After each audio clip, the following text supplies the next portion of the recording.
Students, നമ്മുടെ alcohols phenols ഈതേഴ്സിലെ 10th last module video ആണ് നമ്മളിപ്പോൾ ഡിസ്കസ് ചെയ്യുന്നത്. ഇതും കൂടെ ആകുമ്പോഴത്തേക്ക് ഈ ചാപ്റ്റർ ഫിനിഷ് ആവും. നമ്മുടെ ഓർഗാനിക് കെമിസ്ട്രിയിലെ 12th സ്റ്റാൻഡേർഡ് ഓർഗാനിക് കെമിസ്ട്രിയിലെ സെക്കൻഡ് ചാപ്റ്ററാണ് alcohols phenols ethers. Second part ടെക്സ്റ്റ് ബുക്കിലാണ് ഇപ്പോൾ കിടക്കുന്നത്. അപ്പോൾ ആൽക്കഹോൾസ് ഫീനോൾസ് ഈതേഴ്സ് നമ്മൾ കഴിഞ്ഞ 9th മൊഡ്യൂൾ വീഡിയോയിൽ ഡിസ്കസ് ചെയ്തുകൊണ്ടിരുന്നത് ഈ പറഞ്ഞതുപോലെ ഈതേഴ്സിൻ്റെ പ്രിപ്പറേഷൻ.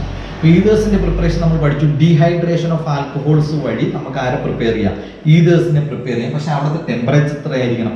413 കെൽവിൻ ആയിരിക്കണം എന്നാണ് നമ്മൾ കഴിഞ്ഞ വീഡിയോയുടെ ലാസ്റ്റ് പറഞ്ഞത്. ഇനി ഇതേ ആൽക്കഹോളിനെ നമ്മൾ ഡീഹൈഡ്രേറ്റ് ചെയ്യുന്നുണ്ട്. What will happen when alcohols undergo dehydration with H2SO4 at 413 കെൽവിന് പകരം 443 കെൽവിൻ ആണെങ്കിൽ നമുക്ക് ഈതറിനെ കിട്ടും. പക്ഷെ 443 കെൽവിൻ ആണെങ്കിൽ നമുക്ക് കിട്ടുന്നത് ഒരു ആൽക്കീൻ ആയിരിക്കും. അത് വളരെ ശ്രദ്ധിച്ചോളണം. അതുകൊണ്ടാണ് ഒരു ടിപ്പിക്കൽ ക്വസ്റ്റ്യൻ ആയിട്ടാണ് ഞാൻ തന്നത്. അപ്പോൾ ഈതറിനെ പ്രിപ്പയർ ചെയ്യുന്ന അതേ മെത്തേഡിൽ ഒരു ആൽക്കഹോളിനെ ഡീഹൈഡ്രേറ്റ് ചെയ്യാൻ H2SO4 വെച്ച് റിയാക്ട് ചെയ്യിപ്പിക്കുന്നു. ടെമ്പറേച്ചർ 413 കെൽവിൻ ആണെങ്കിൽ നമുക്ക് ആരെ കിട്ടും? ഈതറിനെ കിട്ടും. എന്നാൽ 443 കെൽവിൻ ആണെങ്കിൽ നമുക്ക് കിട്ടുന്നത് ആൽക്കീൻ ആയിരിക്കും. നമുക്ക് കിട്ടുന്ന ആരെയായിരിക്കും? ആൽക്കീനെ കിട്ടും. ഓക്കെ, ഇനി അടുത്ത് വരുന്നതാണ് വില്യംസൺ സിന്തസിസ്. ഈതേഴ്സിനെ പ്രിപ്പയർ ചെയ്യാനുള്ള മോസ്റ്റ് ഫേമസ് മെത്തേഡാണ് വില്യംസൺ സിന്തസിസ്. ഈതേഴ്സ് നിങ്ങൾക്കറിയാം, രണ്ട് ടൈപ്പ് ഉണ്ട്. സിമെട്രിക്കൽ ഈതേഴ്സ് ഉണ്ട്, അൺസിമെട്രിക്കൽ ഈതേഴ്സ് ഉണ്ട്. ഞാൻ തുടക്കത്തിൽ തന്നെ പറഞ്ഞു തന്നിട്ടുണ്ട്. അപ്പോൾ സിമെട്രിക്കൽ ആണ്, it is used for the preparation of symmetrical and unsymmetric. Symmetrical ഈതേഴ്സിന് ഉണ്ടാക്കാൻ ഉപയോഗിക്കാം, അൺസിമെട്രിക്കൽ ഈതേഴ്സിന് ഉണ്ടാക്കാൻ ഉപയോഗിക്കാം. ഇനി എന്താണ് സത്യത്തിൽ വില്യംസൺ സിന്തസിസ് എന്ന് ചോദിച്ചാൽ, ഒരു ആൽക്കൈൽ ഹാലൈഡിനെ ഒരു സോഡിയം ആൽക്കോക്സൈഡിനെയും കൂടെ റിയാക്ട് ചെയ്യിപ്പിച്ച് ഈതറിനെ ഉണ്ടാക്കുന്ന മെത്തേഡിനെയാണ് നമ്മൾ നെയ്മഡ് റിയാക്ഷനായ വില്യംസൺ സിന്തസിസ് എന്ന് പറയുന്നത്. അപ്പോൾ ആരെയൊക്കെ തമ്മിലാണ് റിയാക്ട് ചെയ്യുന്നത്? ഒരു ആൽക്കൈൽ ഹാലൈഡിനെ sodium alkoxide. Alkyl halide plus sodium alkoxide produces ether. This method is called Williamson synthesis. ഞാൻ ഒരു ടിപ്പിക്കൽ എക്സാമ്പിൾ എടുത്തു. ഇഷ്ടമുള്ള ആൽക്കൈൽ ഹാലൈഡ് ഞാനിപ്പോൾ എടുത്തത് മീഥൈൽ ക്ലോറൈഡ് ഓർ ക്ലോറോമീഥേൻ നമുക്ക് പറയാം. അതിലേക്ക് ഞാൻ സോഡിയം ആൽക്കോക്സൈഡ്, ഇവിടെ ഇപ്പോൾ സോഡിയം എത്തോക്സൈഡ് ആണ്, കാരണം 2 കാർബണുകളുണ്ട്. സോഡിയം എത്തോക്സൈഡ് വെച്ച് റിയാക്ട് ചെയ്തു. ഐ ഗോട്ട് മെത്തോക്സി ഈഥേൻ ആണ് ഇവിടുത്തെ ഈതർ പ്ലസ് NaCl ആണ് ഇവിടുത്തെ ബൈ പ്രോഡക്റ്റ്. ഓക്കെ, ഇനി ഇത്രയേ ഉള്ളൂ. 2 മേജർ മെത്തേഡ്സ് ഓഫ് പ്രിപ്പറേഷൻ ആണ് ഈതേഴ്സിനുള്ളത്. ഒന്ന് വില്യംസൺ സിന്തസിസും കഴിഞ്ഞ മോഡ്യൂളിൽ പഠിച്ച ഡീഹൈഡ്രേഷൻ ഓഫ് ആൽക്കഹോൾസ്. ഇനി നമ്മൾ പഠിക്കുന്നത് റിയാക്ഷൻസ് ഓഫ് ഈതേഴ്സ് ആണ്. എന്തോ പഠിക്കുന്നത്? Reactions of ethers. അതിൽ ആദ്യം വരുന്ന reaction involving cleavage of CO bond. ഈ ഈതറിലെ CO ബോണ്ട് ബ്രേക്ക് ചെയ്ത് പോയിട്ട് നടക്കുന്ന റിയാക്ഷൻ. അതിനൊരു ടിപ്പിക്കൽ റിയാക്ഷൻ എന്ന് പറഞ്ഞാൽ ഈ പറഞ്ഞ പോലെ ഒരു ഈതറിലേക്ക് HCl ആഡ് ചെയ്യും. അപ്പോൾ സംഭവിക്കുന്ന ഇത്രയേ ഉള്ളൂ. CO ബോണ്ട് ബ്രേക്ക് ചെയ്യും. അതിലൊരു ആൽക്കൈൽ ഗ്രൂപ്പിനെയും കിട്ടും, ഒരു ആൽക്കൈൽ ഹാലൈഡിനെയും കിട്ടും, ഒരു ആൽക്കഹോളിനെയും കിട്ടും. ഇതിപ്പോൾ മെത്തോക്സി മീഥേൻ ആണ്, HCl-ആയിട്ട് കിട്ടി. മീഥൈൽ ക്ലോറൈഡ് പ്ലസ് മെത്തനോൾ ആണ് നമുക്ക് ഇവിടെ കിട്ടിയത്. ഇത് ഞാൻ വേണമെങ്കിൽ ഇതിൻ്റെ നെയിംസ് എല്ലാം അവിടെ സൈഡിൽ എഴുതിയേക്കാം. അതായത് methoxy methyl plus HCl. CH3Cl IUPAC name വരുമ്പോൾ എന്തോ വരും? Chloro methyl plus CH3OH methanol. ഇനി ബെൻസീൻ റിങ്ങിന്റെ മണ്ടയിൽ OCH3 എന്നാൽ ഇത് മെത്തോക്സി ബെൻസീൻ എന്ന് പറയാം, അല്ലെങ്കിൽ ഇതിനെ കോമൺ ആയിട്ട് നമ്മൾ വിളിക്കുന്ന IUPAC ഉൾപ്പെടെ അംഗീകരിച്ച നെയിമാണ് അനിസോൾ.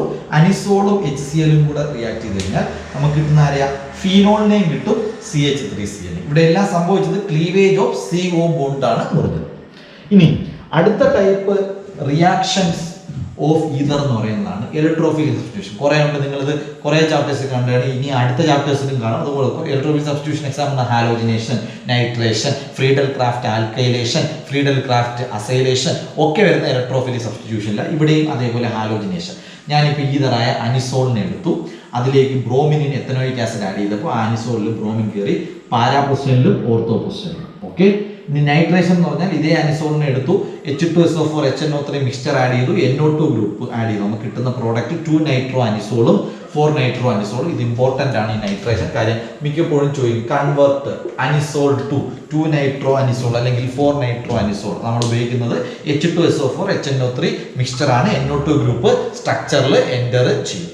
ഇനി അടുത്തതാണ് Friedel craft alkylation. Friedel craft alkylation.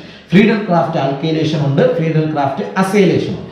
Friedel craft alkylation എന്ന് പറയുമ്പോൾ നമ്മൾ ഈ പറഞ്ഞ ഒരു അനിസോൾ, ഈതറായ അനിസോളിനെ എടുത്തുകൊണ്ട് വന്നു, അതിലേക്ക് നമ്മൾ CH3Cl ആഡ് ചെയ്യുന്നു. ഈ ആൽക്കൈൽ ഗ്രൂപ്പായ CH3 ഈ റിംഗിലേക്ക് കയറും. എവിടേക്കായിരിക്കും കയറാൻ ചാൻസ്? 4th പൊസിഷനിലും 2nd പൊസിഷനിലും. അപ്പൊ ഇത് 4-മെത്തോക്സി ടൊളുവീനും 2-മെത്തോക്സി ടൊളുവീനുമാണ് ഇവിടെ കിട്ടുന്നത്. ഇനി നമുക്ക് പഠിക്കാനുള്ളത് ഫ്രീഡൽ ക്രാഫ്റ്റ് അസൈലേഷൻ. അപ്പോൾ ആൽക്കഹോൾസ് ഫീനോൾസ് ഈതേഴ്സിന്റെ അകത്ത് നമുക്കിനി ലാസ്റ്റ് ആയിട്ട് പറയാനുള്ള ഇത്രയേ ഉള്ളൂ, ഫ്രീഡൽ ക്രാഫ്റ്റ് അസൈലേഷൻ. അപ്പോൾ ഈതേഴ്സിന്റെ കെമിക്കൽ റിയാക്ഷൻസിൽ വരുന്നതാണ് ഫ്രീഡൽ ക്രാഫ്റ്റ് അസൈലേഷൻ. അതിൽ നമ്മൾ ഈതറായ അനിസോൾ, അതിലേക്ക് നമ്മൾ CH3COCl ആഡ് ചെയ്യുന്നു. അപ്പോഴത്തേക്ക് അതിൽ ആഡ് ആവും അസൈൽ ഗ്രൂപ്പ്. അസൈൽ ഗ്രൂപ്പ് എന്ന് വെച്ചാൽ CH3CO ഗ്രൂപ്പിന്റെ പേരാണെന്ന് തോന്നുന്നു അസൈൽ ഗ്രൂപ്പ്. CH3CO ഗ്രൂപ്പാണ് അസൈൽ ഗ്രൂപ്പ്. അപ്പൊ അൺഹൈഡ്രസ് AlCl3 ആണ് ആരുടെ? ഫ്രീഡൽ ക്രാഫ്റ്റിന്റെ റിയേജന്റ് എന്ന് അറിയപ്പെടുന്നത് അൺഹൈഡ്രസ് AlCl3 ആണ്. അപ്പൊ അൺഹൈഡ്രസ് AlCl3 കൂടെ ആഡ് ചെയ്യുന്നു, അസൈൽ ഗ്രൂപ്പ് സ്ട്രക്ചറിൽ കയറും. കിട്ടുന്നത് 2-മെത്തോക്സി അസറ്റോഫീനോണും 4-മെത്തോക്സി അസറ്റോഫീൻ. ആരായിരിക്കും മേജർ പ്രോഡക്റ്റ്? 4-മെത്തോക്സി അസറ്റോഫീനോൺ ആയിരിക്കും മേജർ പ്രോഡക്റ്റ്. അപ്പോൾ നമ്മുടെ ഈ ഒരു 10 മോഡ്യൂൾ വീഡിയോയിലൂടെ ആൽക്കഹോൾസ് ഫീനോൾസ് ഈതേഴ്സ് എന്ന നമ്മുടെ ഓർഗാനിക് കെമിസ്ട്രി ചാപ്റ്റർ ഫിനിഷ് ആയിരിക്കുകയാണ്. അപ്പോൾ നിങ്ങൾ എല്ലാവരും ഈ 10 മോഡ്യൂൾ വീഡിയോസ് നന്നായിട്ട് പഠിച്ചു വെക്കുക. 3 റൗണ്ടെങ്കിലും ഓരോ വീഡിയോയും കണ്ട് അത് കൃത്യമായിട്ട് നോട്ട്സ് എഴുതി നന്നായിട്ട് റിവിഷൻ നടത്തുക. NCERT എസെൻഷ്യൽ പോർഷൻസ് ആണ് നമ്മളിവിടെ ഈ ചാപ്റ്ററിൻ്റെ ഫുള്ള് കവർ ചെയ്ത് ഫിനിഷ് ആയിരിക്കും. ഓക്കെ.